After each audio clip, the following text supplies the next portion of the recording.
Hi, everybody. This is Gary Dean, and this is our nightly video report for Thursday, May 26th, 2016. There's really nothing to go over on the regular charts. I'll show you them, but nothing has changed today. Today was just a dead day. I think they're pretty much just going to hold things where they are going into the weekend, so all the peeps can talk about where the market is and stuff like that. Nothing has really changed on the overall view of the market, and I do believe that the next bigger move is going to be to the downside, but it may not start until sometime next week. So since we don't have a whole lot to show you on the regular charts, let's just go to some of the internals. And you can see that even with this drop right here in the S&P, it burned nothing off as far as the overbought conditions that are on the advanced decline line. So this is, again, I don't know how much room the market really has going, when it has never really done any kind of recycle to the downside. So this is a red flag. If we go to the regular VIX here, you can see here's the S&P. This is what I was showing you when we were on our way up. This is the resistance area for the S&P. Here's the support area for the VIX. So the VIX is back at support. The S&P is back at resistance. We had some bullish divergences that were in place, and this is a move to where it went to really was not enough for to pull the VIX up into the not oversold levels. So again, this is another red flag with the markets. The next one, this is just the put call ratio. You can see that everybody is buying calls right now. So you can see that with the when it was down here and we had the move up, this is when the market took down. Everybody was buying puts. Now everyone's buying calls, and that's another red flag. Finally, actually I got two more, but this one right here, this is the bullish percent. You can see this is just we just went sideways. It didn't burn off any overbought conditions. So this is another red flag, because you buy when it's up here, you have the risk of buying when the market is going to do this.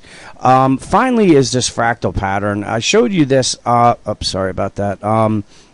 I showed you this on our on my regular charts yesterday, but this actually shows it a little bit better, where we had the market came down, it went up, it went down, and then this move right here made it to the secondary high. So this is exactly where this move came up here.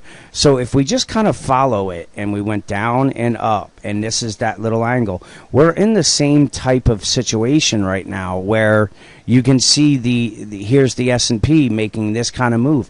It's a fractal pattern. It's not going to be exact. It's going to mimic it. But if you look, the drop and then up, and then that's what sucked everybody in before the drop.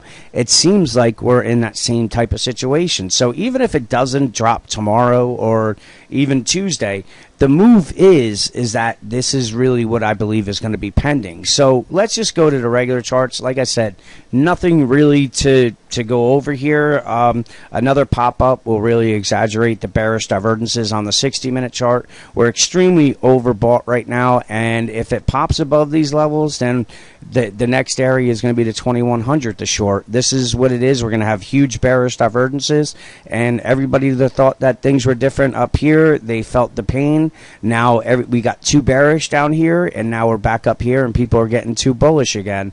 On the regular daily chart, again, you can see we have the bearish divergences. This is not enough to fulfill daily bearish divergences, and that's why I do believe that things are still very, very dangerous, even if the markets do decide to head back higher. And finally, this move off of the lows that was kind of a straight up move made it right to the 78% retracement, and that's where things got held down. So if they pop it above that 2093, then we're going to get the move to the 2100.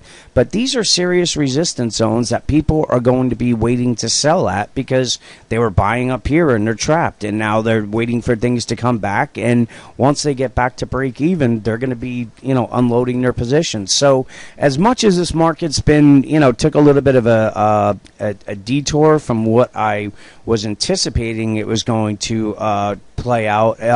I still think the bigger move from here is to the downside. So with that, tomorrow I have a funeral. I'm leaving pretty early, so I doubt I'm going to be able to get the morning notes out, and I don't really think there's going to be too much to add. So with that, have a great long weekend, and I'll talk to you guys on Tuesday.